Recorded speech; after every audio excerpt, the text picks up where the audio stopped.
새벽 5시 17분 해성군 긴급 상황실에 전화 한 통이 울렸다. 전화기 너머로 들려온 목소리는 떨렸고 숨이 고르지 못했다. 노부인 한 분이 의식을 잃고 쓰러져 있다는 내용이었다.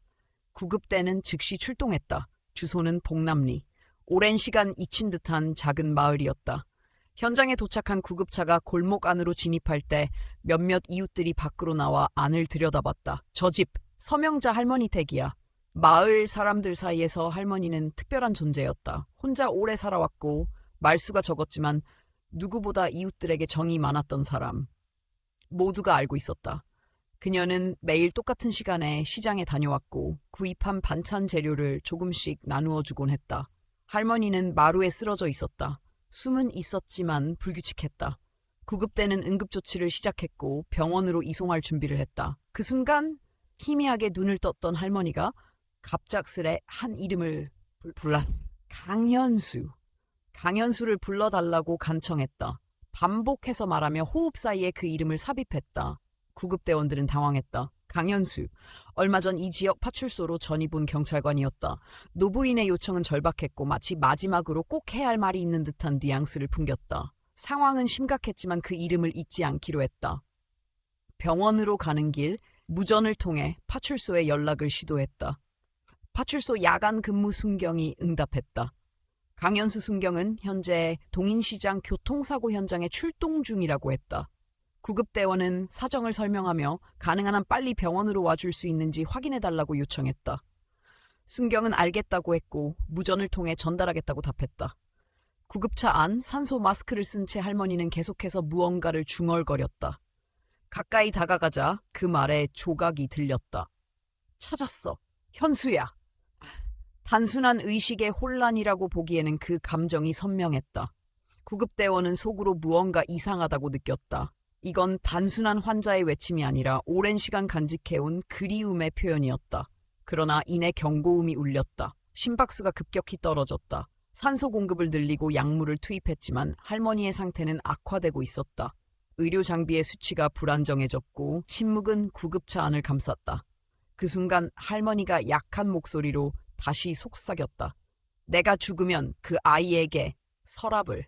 그 말은 미완으로 끝났다. 감지된 마지막 단어는 서랍이었다. 구급대원은 그것을 기억해두었다. 마치 유언처럼 남겨진 단어. 구급차는 속도를 높였고 도시 외곽에 위치한 해성병원 응급실에 도착했다. 곧바로 중환자실로 옮겨졌다. 몇 분 후 파출소 측에서 연락이 왔다. 강현수 순경이 병원으로 이동 중이라는 소식이었다. 당시 그는 사고 현장을 정리 중이었고 무전을 받은 즉시 차량을 돌렸다고 했다. 구급대원은 고개를 끄덕이며 자신이 들은 말을 되새겼다. 그 아이에게 서랍을. 그 말 속에는 단순한 물건이 아닌 어떤 진실이 숨어 있을 것 같은 느낌이 들었다. 병원 로비는 조용했다. 간호사와 의사들이 분주하게 움직였고 응급실 안쪽에서는 의료기기 소리가 간헐적으로 들려왔다. 몇 명의 보호자들이 로비 의자에 앉아 있었다. 구급대원은 대기실 한편에서 의료진에게 상황을 간단히 설명했다. 할머니가 말한 이름, 그리고 남긴 마지막 단어. 의료진은 조용히 고개를 끄덕였고 기록에 남겼다. 몇 시간 후 강현수 순경이 병원에 도착했다. 제복은 흠뻑 젖어 있었고 숨이 가빴다. 그는 곧장 접수처로 향해 이름을 말했다. 간호사는 그를 중환자실로 안내했다. 유리창 너머 많은 기기에 둘러싸인 서명자 누워 있었다. 작고 야윈 얼굴, 참백한 입술, 그리고 멈추지 않는 경고 등 현수는 그 모습을 멍하니 바라보았다. 자신이 왜 여기에 있는지를 알 수 없었다. 그는 단지 몇 번 마주쳤을 뿐이었다. 반찬을 들고 파출소에 들른 노인, 거리에서 인사하며 지나쳤던 사람, 그 이상은 없었다. 그런데 왜 의사가 나왔다. 현수는 조심스럽게 묻는다. 왜 자신을 찾았는지. 그 질문에 대답한 사람은 놀랍게도 그날 할머니를 이송한 구급대원이었다. 그는 자신이 들은 이야기를 전했다. 죽기 전에 꼭 그 사람을 만나야 해요. 그리고 서랍을 확인해달라고 했다고. 현수는 순간적으로 머릿속이 하얘졌다. 도무지 납득되지 않는 이야기들. 그러나 왠지 마음속 깊은 곳에서 오래된 무언가가 흔들리는 기분이 들었다. 그는 몇 초 동안 침묵했고 이내 입을 열었다. 직접 가보겠습니다. 할머니 댁으로. 병원에서 나선 그는 곧장 순찰차에 올랐다. 봉남리로 향하는 도로는 아직 젖어 있었고 마을 이정표가 시야에 들어올 무렵 해가 떠오르기 시작했다. 그리고 그 순간 강현수는 자신이 그날 전혀 예상하지 못한 어떤 진실을 향해 달려가고 있다는 사실을 직감했다. 봉남리에 들어섰을 때 마을은 아직 조용했다. 길 가장자리엔 지난밤의 흔적처럼 빗물이 고여 있었고 담벼락에는 작은 꽃들이 젖은 채로 늘어져 있었다. 강현수는 천천히 속도를 줄이며 마을 안으로 들어갔다. 오래된 주택들 사이로 서명자라는 이름이 적힌 작은 명패가 달린 집이 눈에 들어왔다. 차를 세우고 내린 그는 대문을 밀고 마당 안으로 들어섰다. 집 안은 조용했고 인기척도 느껴지지 않았다. 그는 신발을 벗고 천천히 거실 안으로 발을 들였다. 먼지가 내려앉은 가구들과 세월의 흔적이 고스란히 남아있는 장식장, 그리고 그 옆에 놓인 오래된 서랍장이 시야에 들어왔다. 가장 위 서랍은 절반쯤 열려 있었다. 그 안에는 노란색으로 바랜 종이들과 낡은 사진 몇 장이 흘러나와 있었다. 그는 조심스럽게 서랍을 완전히 열었다. 종이 더미 사이에서 눈에 띄는 것은 오래된 신문이었다. 1985년 4월 17일자 첫 면에는 굵은 글씨로 실종 아동에 대한 기사가 실려 있었다.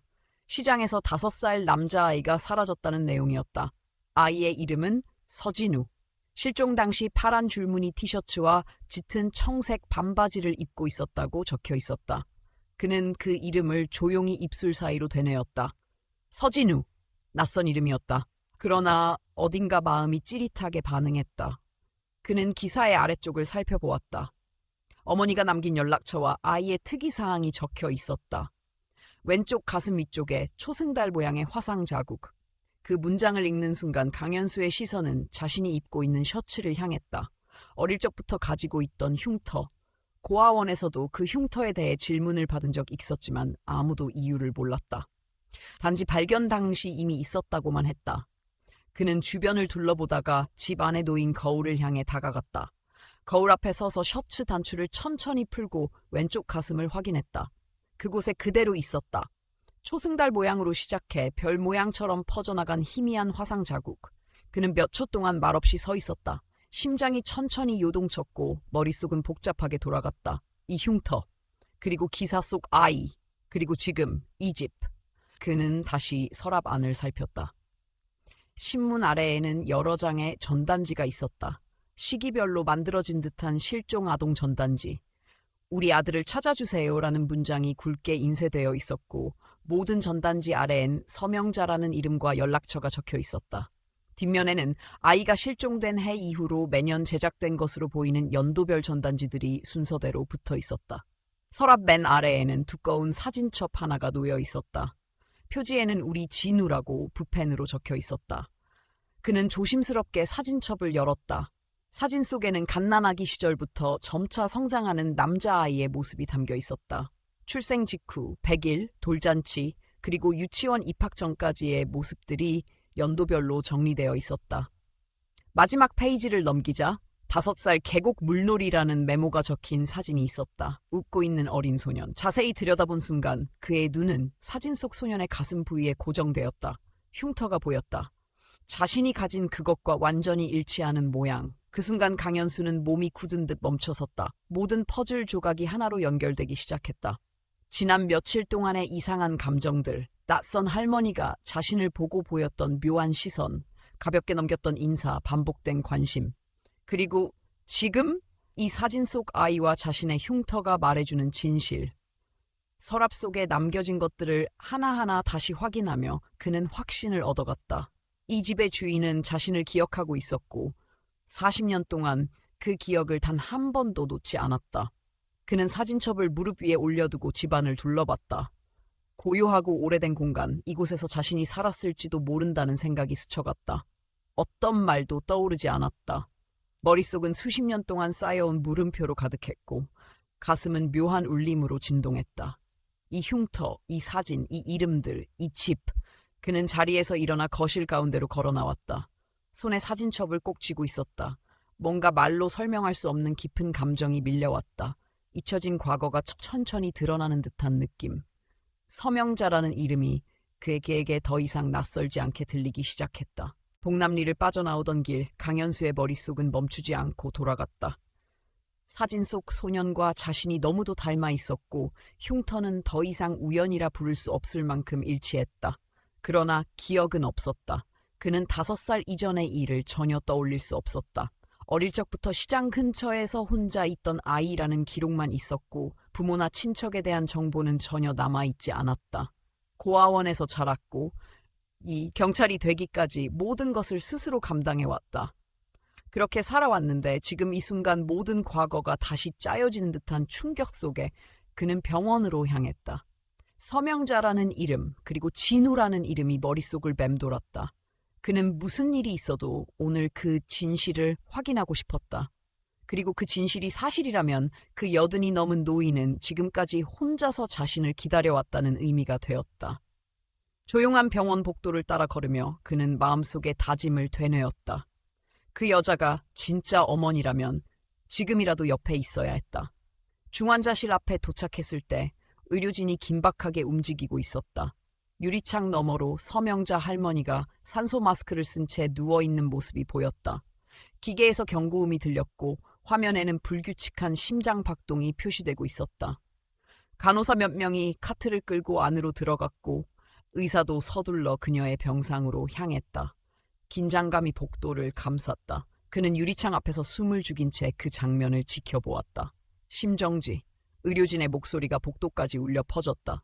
바로 그 순간 그의 발끝에서부터 땅이 꺼지는 듯한 감각이 밀려왔다. 그는 문득 손에 들고 있던 사진첩을 내려다보았다. 마지막 페이지에 붙어있는 계곡 물놀이 사진 속 웃고 있는 어린 소년과 그 옆에서 아이의 어깨를 감싸 안은 중년 여성. 그 손끝의 위치가 어딘지, 표정이 어떤지 뚜렷이 보이지 않았지만 그 안에는 무언가 설명할 수 없는 감정이 담겨 있었다. 중환자실 안에서는 CPR이 계속되고 있었다. 의료진은 반복해서 심장을 압박하고 있었고 심장 충격기를 준비하고 있었다.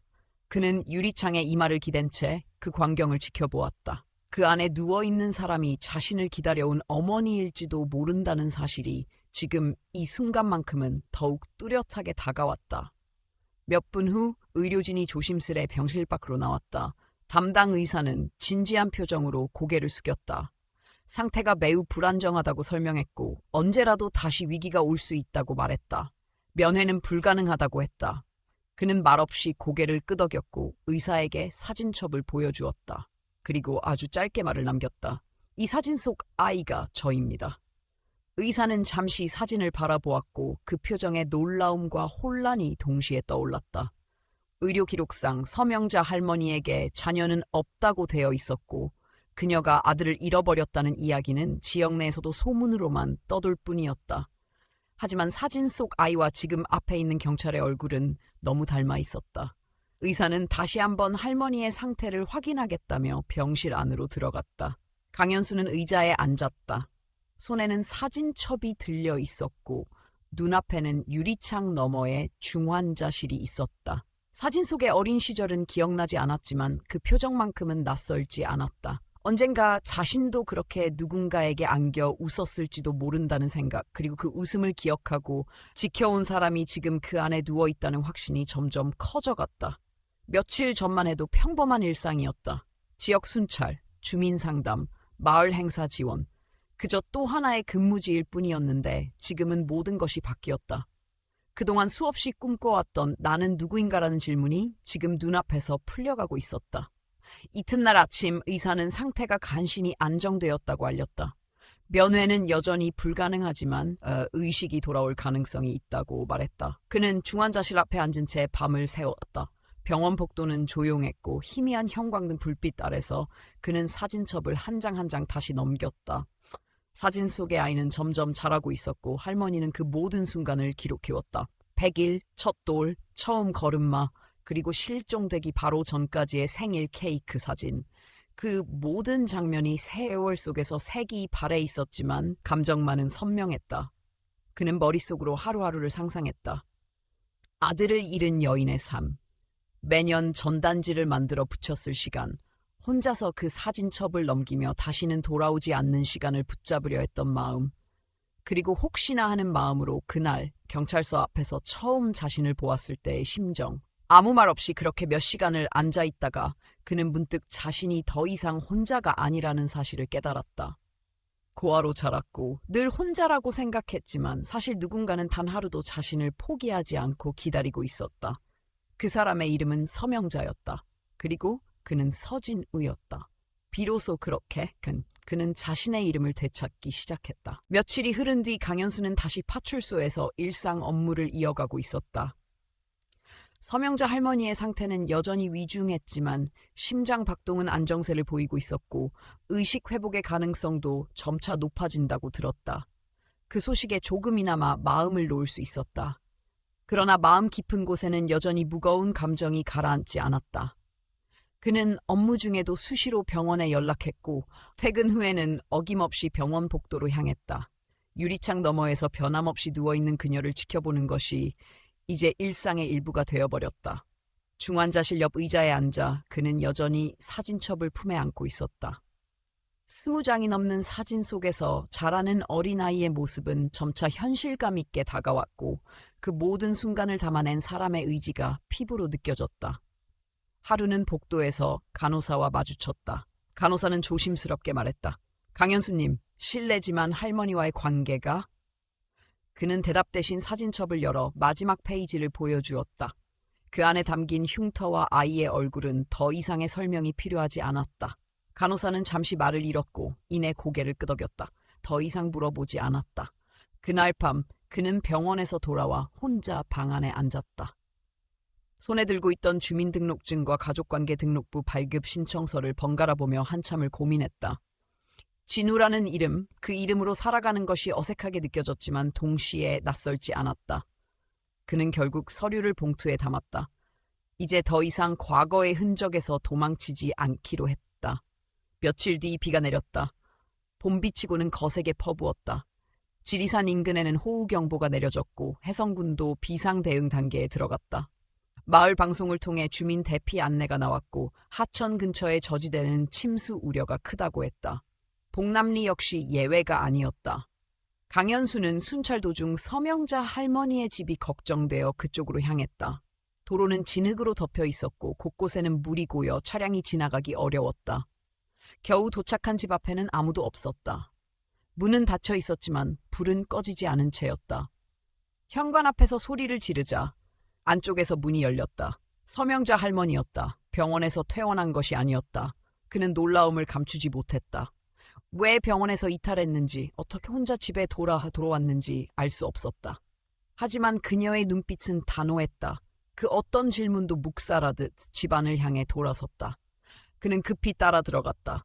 마당 뒤편 개울물은 이미 담장을 넘을 듯 불어나 있었고 집 안에서는 빗물이 새어들고 있었다. 상황은 생각보다 훨씬 심각했다. 대피를 설득하려 했지만 그녀는 듣지 않았다. 다만 작은 목소리로 말했다. 서랍! 사진! 강현수는 그 말의 의미를 바로 이해했다. 그러나 상황은 급박했다. 다시 설득하려 했지만 그 순간 뒷마당에서 거대한 소리와 함께 담장이 무너져 내렸다. 개울에서 밀려든 거센 물살이 마당을 덮치고 뒤이어 떠내려온 나뭇가지와 돌덩이가 정원으로 들이쳤다. 그는 몸을 돌려 할머니를 지키기 위해 움직였고 그 과정에서 벽에 걸린 모자 셔츠가 찢어졌다. 그 안에서 그의 가슴이 흉터가 드러났다. 순간 할머니의 시선이 그곳에 멈췄다. 마치 시간이 정지된 듯 조용한 순간 그녀의 입에서 조용히 흘러나온 한마디. 진우야.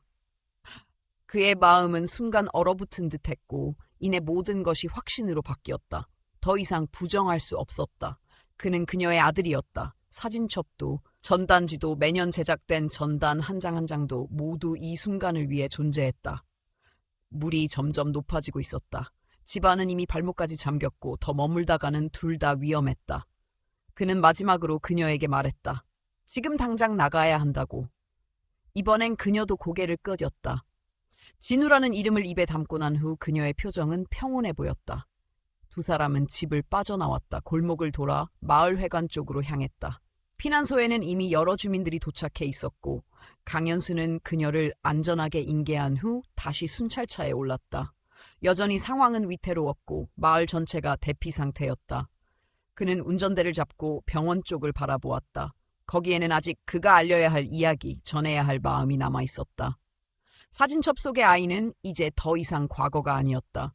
그리고 서명자라는 이름도 이제 더 이상 타인이 아니었다. 비는 밤새 계속됐다. 봉남천의 수위는 위험 수준을 넘었고 마을 방송은 새벽까지도 주민들에게 귀가를 자제하라고 안내하고 있었다. 체육관 한쪽에 마련된 임시 대피소에는 이불과 간이 침대가 줄지어 놓였고 사람들은 삼삼오오 모여 밤을 지새웠다. 서명자 할머니는 구석 한 켠에 자리를 잡고 앉아 있었다. 얼굴에는 피곤이 묻어났지만 눈빛은 이상하게도 맑고 또렷했다. 강현수는 대피소로 돌아와 그녀가 잘 있는지 확인했다. 그는 그날 새벽까지 몇 차례나 주변 지역 순찰을 돌았고 다른 마을의 침수 상황을 점검하고 있었다. 잠시나마 할머니의 옆에 앉은 그는 조용히 물었다. 사진첩이 아직 서랍 안에 있느냐고. 할머니는 고개를 천천히 끄덕였고 그 말만으로도 충분했다. 다음 날 아침 비가 그쳤다. 구름이 서서히 걷히고 맑은 햇살이 체육관 창문 너머로 스며들었다. 방송에선 봉남천 수위가 더는 오르지 않고 안정세에 접어들었다는 소식이 흘러나왔다. 주민들은 하나둘씩 귀가 준비를 시작했고 할머니도 조용히 짐을 챙기기 시작했다. 그녀는 주변의 도움을 받으며 체육관을 나섰고 강현수는 그녀를 따라 나섰다. 도로 곳곳에는 여전히 물이 고여 있었고 진흙이 덕지덕지 묻은 벽과 전봇대가 전날 밤의 흔적을 그대로 간직하고 있었다. 마을 입구에서 몇몇 이웃들이 인사를 건넸다. 할머니 괜찮으셨어요? 집은 별일 없던가요? 그들의 목소리에는 안도와 따뜻함이 묻어 있었다. 서명자 할머니는 대답 대신 고개만 끄덕인 채 빠른 걸음으로 자신의 집을 향해 걸어갔다. 강현수는 그녀의 뒷모습을 바라보며 잠시 서 있었다. 왠지 모를 불안감이 그를 스쳤다. 집 앞에 도착했을 때 대문은 반쯤 열려 있었다. 마당은 진흙투성이었고 빗물이 잔뜩 고여 있었다. 곳곳에는 부서진 기와 조각과 나뭇가지들이 흩어져 있었고 창문 아래에는 물때 자국이 남아 있었다. 하지만 할머니는 주저하지 않고 집 안으로 들어섰다. 그녀는 곧장 거실 한켠의 서랍장 앞으로 향했다. 서랍 앞에 무릎을 꿇고 손잡이를 잡아당겼지만 물에 부른 나무가 쉽게 열리길 거부했다. 그녀는 다시 힘을 주어 서랍을 당겼고 마침내 서랍이 열렸다. 안쪽에는 비닐로 단단히 감싸진 사진첩이 고스란히 보존된 채로 있었다. 그녀는 손을 뻗어 사진첩을 꺼내려 했다. 그러나 그 순간 갑작스러운 통증이 가슴을 깊게 파고들었다. 그녀는 숨을 들이쉬려 했지만 공기가 폐까지 닿지 않았다. 무게처럼 눌러오는 압박감과 함께 식은땀이 등줄기를 타고 흘렀고 시야는 점점 흐려졌다. 손끝이 사진첩에 닿기 직전 그녀는 힘이 빠진 팔을 내려놓았다. 몸이 옆으로 기울어지며 바닥으로 쓰러졌고 작은 신음이 방안을 베었다. 몇 초의 침묵 후 창밖으로 누군가의 외침이 들렸다. 바로 옆집 김씨였다. 물이 빠진 후 혹시 무슨 일이 있나 해서 들른 참이었다. 김씨는 창을 통해 쓰러진 할머니를 보았고 곧장 대문을 열고 안으로 들어왔다. 상황을 확인한 김씨는 망설임 없이 핸드폰을 꺼내 119에 전화를 걸었다. 몇 분 뒤 다시 사이렌 소리가 마을 안에 울려 퍼졌다. 두 번째 출동이었다. 어제와 같은 골목, 같은 집, 같은 환자. 그러나 이번에는 상황이 더 심각했다. 구급대원들이 집에 도착했을 때 서명자 할머니는 의식이 거의 없었다. 맥박은 약했고 혈압은 급격히 떨어지고 있었다. 그들은 즉시 산소 마스크를 씌우고 심장 모니터를 연결했다. 응급조치가 시작됐고 들것에 실린 채 다시 병원으로 이송되었다. 그 와중에도 그녀는 미세하게 눈을 떴다. 시야는 흐렸지만 자신의 손목을 붙잡은 구급대원의 팔을 향해 힘겹게 움직였다. 그리고 한마디를 꺼냈다. 강현수, 불러줘요? 죽기 전에 꼭 만나야 해요. 구급대원은 그녀의 말을 놓치지 않고 병원에 도착하자마자 그 내용을 기록했다. 병원 의료진은 즉시 강현수에게 연락을 시도했다. 당시 그는 파출소에서 상황 보고서를 정리 중이었다. 전화를 받은 그는 망설이지 않고 차량에 올라 병원으로 향했다. 차를 몰고 병원으로 향하는 길, 그는 어제 체육관에서 나눈 마지막 대화를 떠올렸다. 그녀는 서랍 안에 사진첩을 꼭 찾고 싶다고 했고 그것이 자신과 연결된 무언가라는 것을 그는 이미 알고 있었다. 지금 그는 그 사진첩 없이도 그녀가 어떤 사람인지 알고 있었다. 그가 누구였는지도. 병원에 도착했을 때 그는 서둘러 접수처로 향했다. 담당 간호사는 그를 알아보고 중환자실로 안내했다. 유리창 너머로 보이는 그녀는 전날보다 훨씬 더 작고 약해 보였다. 수많은 기기와 호스에 둘러싸인 모습은 보는 이의 마음을 아프게 했다. 그는 의사를 찾아가 자신이 누구인지 왜 이 자리에 있는지를 설명했다. 사진첩 이야기도 흉터 이야기도 모두 전했다. 의사는 조용히 고개를 끄덕였고 면회는 어렵지만 그녀의 상태가 조금이라도 회복되면 알려주겠다고 약속했다. 그날 밤 강현수는 중환자실 유리창 앞에서 떠나지 않았다. 그에게 주어진 이름도 지금까지의 삶도 모두 의미가 변하고 있었다. 그는 다시 한번 다짐했다. 이제부터는 서진우로 살아가겠다고. 그리고 그 이름을 지켜낸 사람 곁을 절대 떠나지 않겠다고. 병원 로비의 조명은 새벽에도 꺼지지 않았다. 중환자실 복도에는 밤새 잠을 자지 못한 보호자들이 의자에 기대어 있었고 희미한 커피 냄새가 공기를 가로질렀다. 강현수는 여전히 그 자리에 있었다. 사진첩은 무릎 위에 놓여 있었고 유리창 너머에 누워있는 서명자 할머니를 한순간도 놓치지 않았다. 모든 감각이 날카롭게 살아있었고 마음은 무겁게 조용했다. 의사는 새벽 회진을 마친 뒤 조심스럽게 다가와 말했다. 상태는 여전히 위중하고 면회는 어렵다고. 그러나 아주 미세한 수준에서나마 심장 박동의 변화가 있었고 완전한 희망을 버리기엔 이르다는 말을 덧붙였다. 강현수는 아무 말도 하지 않고 고개를 숙였다. 그 말이 단순한 위로일지라도 지금의 그는 그 무엇이든 붙잡고 싶었다. 이틀째 밤을 병원에서 보낸 그는 잠시 졸다가 갑작스러운 경고음에 깨어났다. 중환자실 안쪽에서 경보음이 울렸고 의료진이 서둘러 안으로 들어갔다. 유리창 너머로 의료진의 급한 움직임이 보였다. 심장 박동 그래프는 일직선으로 이어졌고 경고음은 점점 더 빠르고 날카롭게 바뀌었다. 코드 블루. 복도에 울리는 의사의 외침에 모든 보호자들이 숨을 죽였다. 강현수는 유리창에 가까이 다가섰다. 안에서 간호사 한 명이 심장 충격기를 준비했고 의사는 손으로 강하게 눌렀다. 누군가가 큰 소리로 술을 세며 심폐소생술을 이어갔다. 그 모든 장면이 천천히 그러나 명확하게 눈앞에 펼쳐졌다. 그는 주먹을 꽉 쥔 채 바닥에 무릎을 꿇었다. 손끝에서부터 온몸으로 번지는 무력감과 공포는 차가운 현실 그 자체였다. 의료진은 3번의 충격을 가했고 그때마다 할머니의 몸이 미세하게 반응했다. 그러나 심장 박동은 여전히 돌아오지 않았다. 복도는 정적에 잠겼고 경고음만이 공간을 채웠다. 강현수는 눈을 감고 조용히 입을 열었다. 사랑한다는 말, 이제라도 하고 싶었던 단 하나의 말이었다. 의료진은 마지막 시도로 다시 충격을 가했다. 그리고 잠시 후 모니터 화면에 미세한 파동이 떨리듯 나타났다. 의사는 즉시 간호사에게 지시했고 심장 박동 그래프에 희미한 리듬이 되살아나기 시작했다.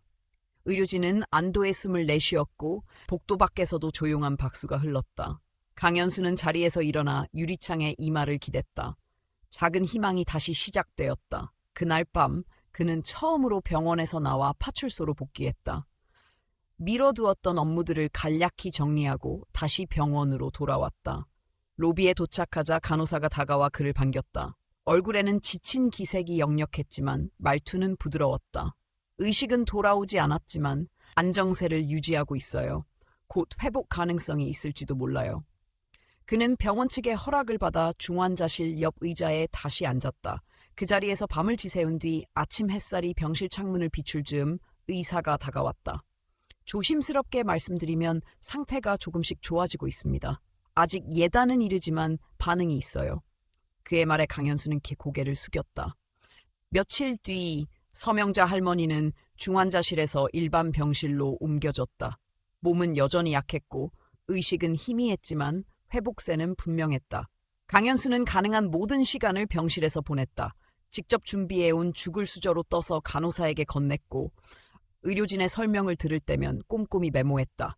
아직 할머니는 말을 하지 못했지만 눈꺼풀이 천천히 움직였고 손끝이 간헐적으로 반응했다. 하루는 간호사가 병실 문을 열고 말했다. 오늘 오전 중으로 완전한 의식이 돌아올 가능성이 있어요. 준비해두세요. 그 말을 들은 강현수는 사진첩을 들고 병상 옆으로 갔다. 침대 위에 그녀를 바라보며 조용히 속삭였다. 저예요. 진우예요. 이제 곁에 있어요. 정오 무렵 서명자 할머니의 눈이 천천히 떠졌다. 처음에는 혼란스러웠고 시선은 허공을 떠돌았다. 그러나 점차 그녀의 눈동자가 한 방향으로 고정되었고 시야 속에 선명히 자리한 얼굴을 인식했다. 오래된 기억 속에 남아있던 5살 아이의 면모가 겹쳐졌고 그 입꼬리와 눈매가 지금의 이 남성과 닮아 있었다. 그녀는 천천히 입술을 움직였다. 소리는 나오지 않았지만 입모양으로 그 이름을 만들고 있었다. 진우. 그 한 단어가 병실 안을 가득 메웠다. 강현수는 그 앞에서 눈을 감았다. 40년의 시간이 한순간에 무너지고 다시 이어졌다. 그날 저녁 병원 측은 강현수가 서명자 할머니의 아들이라는 점을 공식적으로 확인했다. 서류상의 절차가 시작되었고 그는 가족관계 등록부 정정을 위해 직접 법원에 서류를 제출했다. 신청서 맨 아래에는 또박또박 적힌 새로운 이름이 있었다. 서진우. 그는 돌아오는 길 파출소에 들러 정식으로 발령 연장을 요청했다. 서울 본청으로의 복귀는 보류하겠다고 했다. 이제부터는 더는 떠나지 않겠다고, 그녀의 곁에서 함께 살겠다고 그는 조용히 결심했다. 그리고 그 결심은 더 이상 혼자가 아니었다는 증거였다. 이름을 되찾은 날, 서진우는 병원에서 나와 곧장 봉남리로 향했다. 봄볕이 마당에 내려앉아 있었고 담벼락 아래에는 진달래와 철쭉이 흐드러지게 피어 있었다. 오랜 비와 바람을 이겨낸 마을은 다시 평온을 되찾고 있었고 집집마다 새로 말린 빨래가 펄럭이고 있었다. 서명자 할머니의 집도 마찬가지였다. 며칠 전에 물난리가 무색할 만큼 깔끔하게 정리되어 있었다. 마당에 들어서며 서진우는 한참 동안 그 자리에 멈춰섰다. 그가 다시 집 안으로 들어섰을 때 거실에는 햇빛이 깊숙이 들고 있었다. 벽장 위에는 사진첩이 가지런히 놓여 있었고 장롱 옆에는 비에 젖은 전단지들이 말려 있었다. 그는 그중 하나를 조심스럽게 펼쳐보았다. 우리 아들을 찾습니다. 그 문구 아래 서진우라는 이름은 없었다. 하지만 이제 그는 그 전단지 속 아이가 누구인지 정확히 알고 있었다. 할머니는 40년 동안 한 번도 이름을 바꾸지 않았고 한 번도 희망을 버리지 않았다. 며칠 후 병원에서 전화가 왔다. 서명자 할머니가 의식을 완전히 회복했고 간단한 대화도 가능하다는 소식이었다. 전화를 끊자마자 그는 모든 일을 제쳐두고 병원으로 향했다. 그날 병실 문을 열었을 때 서명자 할머니는 침대에 반쯤 기대 앉아 있었다. 얼굴엔 아직 피로가 가시지 않았지만 눈빛은 어느 때보다 또렷하고 생기 있었다. 그녀는 문 쪽을 바라보았고 서진우가 들어오는 모습을 확인하자 미세하게 입꼬리를 올렸다. 그는 조용히 다가가 인사를 했다. 그녀는 손을 들어 그의 손을 찾았다. 그리고 아주 작고 느리게 입을 열었다. 진우야. 그 한마디가 병실 가득 울렸다. 그녀는 그의 손을 오래도록 놓지 않았다. 그의 손등을 더듬으며 눈썹, 눈매, 콧날, 인매를 차례로 바라보았다. 그 모든 것이 사진첩 속 아이의 성장한 모습과 겹쳐졌다. 할머니의 눈가에는 눈물이 맺혔다. 그 눈물은 흐르지 않았지만 오랜 기다림이 녹아 있었다. 그날 병실에는 따뜻한 공기가 감돌았다. 말보다 긴 침묵이 더 깊은 대화를 대신했고 서로의 눈빛만으로도 지난 세월을 전할 수 있었다. 서진우는 자신이 어떻게 살아왔는지 고아원 시절의 기억부터 경찰이 되기까지의 이야기들을 천천히 들려주었다. 할머니는 조용히 고개를 끄덕이며 모든 이야기를 들었다. 눈을 감고 있던 순간조차 마음속으로 그 장면들을 상상하고 있는 듯했다. 며칠 뒤 서진우는 다시 병원을 찾았다. 이번엔 양손에 서류 봉투와 조그만 선물 상자를 들고 있었다. 병실에 들어서자 할머니는 미소를 지으며 그를 맞이했다. 그는 조심스럽게 서류를 꺼내 테이블 위에 올려놓았다. 이제 곧 공식적으로 서진우가 됩니다. 할머니는 눈물을 참지 못하고 고개를 떨었다. 그는 할머니의 손을 잡고 말했다. 처음부터 알고 계셨죠? 그녀는 떨리는 목소리로 대답했다. 처음 봤을 때부터 내 심장이 알았단다. 그날 병실에서 두 사람은 오랜 시간 이야기를 나눴다. 서로가 놓친 시간들을 하나씩 꺼내 맞춰가듯 짧은 기억과 긴 침묵이 오갔다. 서진우는 스마트폰을 꺼내 사진을 찍자고 제안했다. 이제부터는 매일 함께 사진을 찍자고. 할머니는 쑥스러워했지만 고개를 끄덕였다. 두 사람은 나란히 앉아 첫 번째 사진을 찍었다. 화면 속에는 웃고 있는 모자의 모습이 담겼고 그 미소는 담백하면서도 강했다.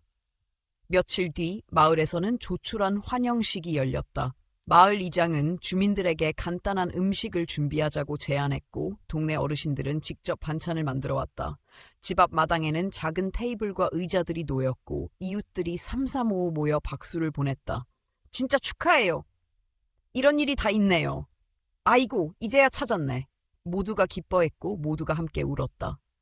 서진우는 마당 평상에 앉아 할머니 옆에 있었다. 손에는 가족관계 등록부 정정이 완료된 서류가 들려 있었고 테이블 위에는 작은 케이크가 놓여 있었다. 누군가 촛불을 켜자 마을 아이들이 박수를 쳤다.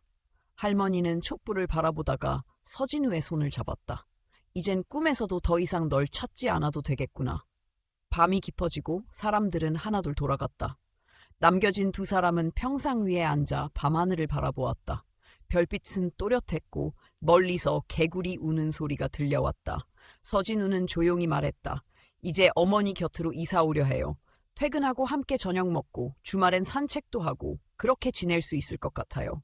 할머니는 아무 말 없이 고개를 끄덕였다. 눈빛은 따뜻했고 미소는 고요했다. 그날 밤 그들은 또 한 장의 사진을 찍었다.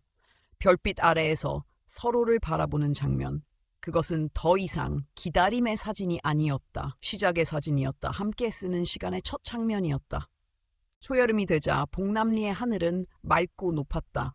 마당에는 상추와 고추 모종이 파릇하게 자라고 있었고 감나무 아래 평상 위에는 돗자리가 깔려 있었다. 서진우는 경찰 제복 대신 편한 차림으로 할머니의 집을 찾았다.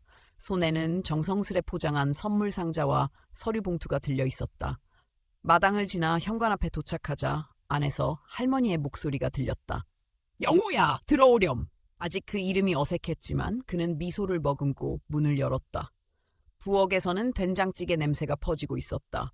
테이블 위에는 반찬 몇 가지가 정갈하게 놓여 있었고 그 가운데에는 며칠 전 그가 직접 사온 묵은지와 말린 멸치가 있었다. 그는 조심스럽게 봉투를 꺼내 테이블에 올려놓았다. 법원에서 연락 왔어요. 이제 공식적으로 영호입니다. 할머니는 조용히 그 봉투를 손에 들고 가만히 바라보았다. 눈빛이 흔들렸지만 눈물은 흘리지 않았다. 대신 작고 단단한 목소리로 말했다. 내 아들인 건 처음 봤을 때부터 알았단다. 눈을 보는 순간 알 수 있었어. 그는 식사를 마친 후 할머니에게 작은 상자를 건넸다. 상자 안에는 여행 계획이 적힌 종이와 몇 장의 기차 티켓이 들어있었다. 제주도부터 시작해요. 그 다음은 설악산, 가을엔 내장산 단풍도 함께 보러 가요. 할머니는 종이를 천천히 넘기며 오랫동안 들여다보았다. 이 나이에 여행이 다 뭐냐는 말 대신 그래, 한번 가보자는 말이 먼저 나왔다. 그날 오후 두 사람은 평상에 나란히 앉아 있었다.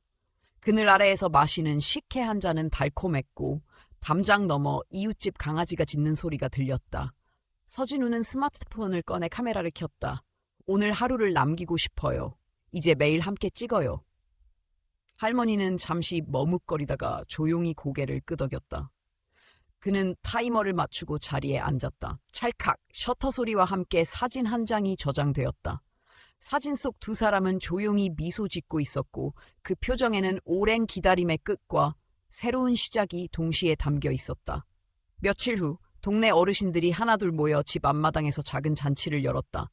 누군가는 찹쌀떡을 쪘고 누군가는 식혜를 담가왔다. 마을 이장은 마이크도 없이 큰 소리로 말했다.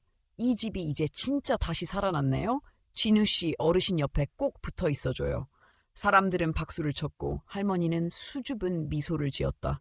주민 중 몇몇은 서진우의 이름을 서툴게 바꾸어 불렀지만 그는 전혀 개의치 않았다. 그 이름은 이제 그에게 가장 소중한 이름이었으니까.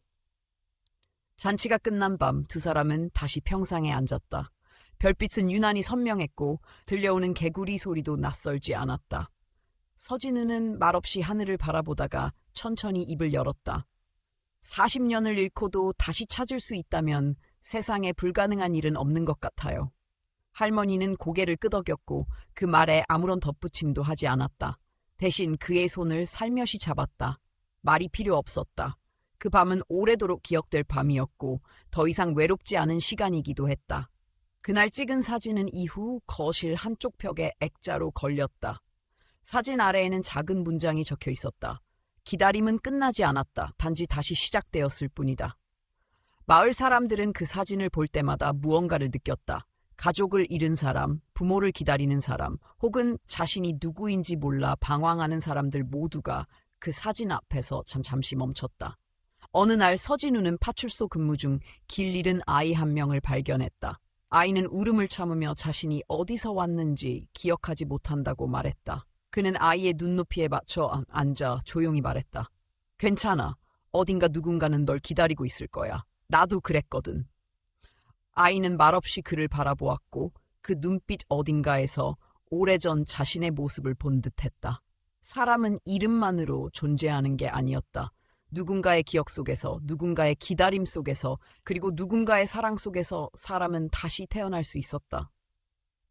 가족이란 피로만 연결되는 것이 아니라 그 긴 기다림 끝에 서로를 포기하지 않은 마음으로 연결되는 것이었다.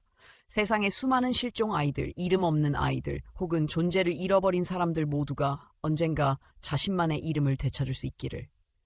그리고 그 이름을 불러줄 누군가를 다시 만날 수 있기를. 서진우와 서명자. 두 사람의 이야기는 그렇게 끝나지 않고 다른 누군가의 시작이 되었다. 오늘의 이야기에 귀 기울여 주신 여러분께 진심으로 감사드립니다. 서진우와 서명자 어르신의 여정을 함께 따라가 주신 한 분 한 분의 시간과 마음에 깊이 고개 숙여 인사드립니다. 이 이야기는 단순히 한 사람을 찾는 과정이 아니라 잃어버린 관계와 정체성을 다시 회복해가는 과정을 담고 있습니다. 세월이 아무리 길고 상황이 아무리 힘들어도 포기하지 않는 사랑과 기다림은 결국 기적을 만들어냅니다. 가족이란 피보다 깊은 마음의 연결일 수 있다는 사실을 다시금 떠올리게 해준 이야기였습니다. 혹시 지금도 누군가를 기다리고 계신 분이 있다면, 혹은 자신이 어디에 속해 있는지 혼란스러운 시간을 보내고 계신 분이 있다면 오늘의 이야기가 작게나마 위로와 용기를 전해드릴 수 있기를 바랍니다. 이야기를 통해 감동을 받으셨거나 함께 나누고 싶은 생각이 있으시다면 아래의 댓글로 마음을 남겨주세요. 여러분의 의견과 공감이 저에게 큰 힘이 됩니다. 채널에 좋아요를 눌러주시고 아직 구독하지 않으셨다면 구독 버튼도 눌러주세요. 여러분의 따뜻한 응원과 참여가 앞으로 더 많은 의미 있는 이야기로 돌아갈 수 있도록 하는 원동력이 됩니다. 감사합니다.